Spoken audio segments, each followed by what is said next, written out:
no way they're going to be able to do that. This is an executive order relating to tariffs, those countries like Spain.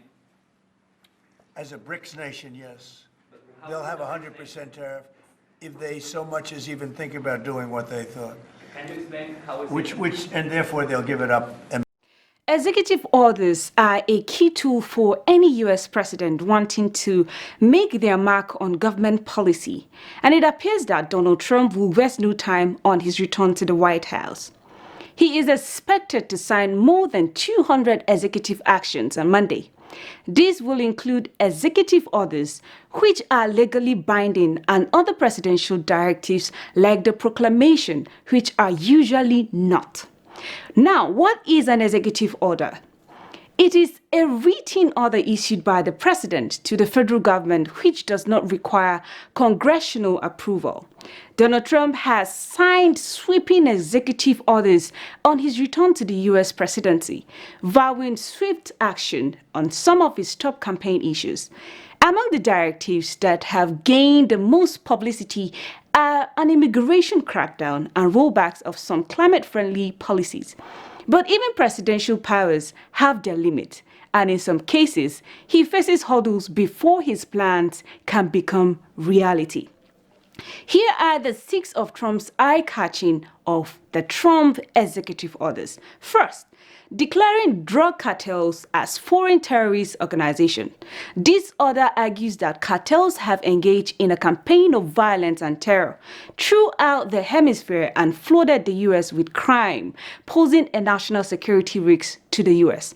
Additionally, the order specifies that the U.S. policy is to ensure that total elimination of these groups in the U.S. It gives us agencies.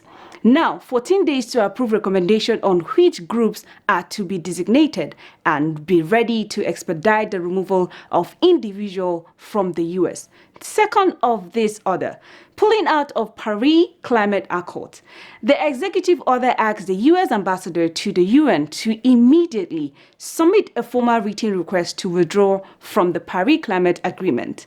It says the accord does not reflect the country's value or its economic and environmental objectives. Now, the thought of this order is ending birthright citizenship.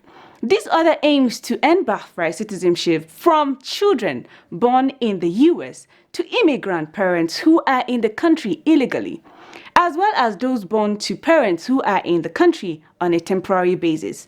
There have been reports that the administration will enforce the order by withholding documents such as passport from the people it deems ineligible for the citizenship.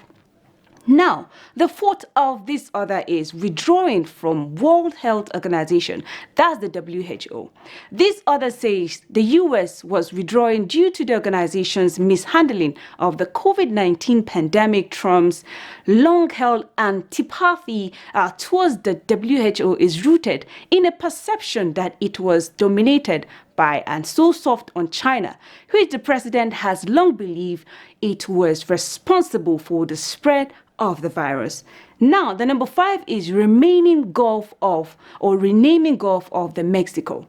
The order calls for the Gulf of Mexico to be officially renamed the Gulf of America. Trump can change the name of the Gulf on the U.S. government document, but I don't know. Anyways, the number 6 is the U.S. recognizes 2 sexes, male and female. It is the policy of the United States to recognize 2 sexes, male and female.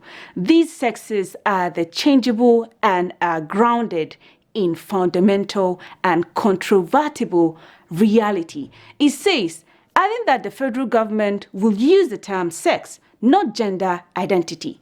In conclusion, with Trump returning from a second term, he has vowed to sign a flurry of executive orders within the moment of being inaugurated, covering issues ranging from immigration and deportations to the environment and transgenders' rights. Don't forget to follow us on all our social media platforms on Fact News Africa and Fact News Hausa.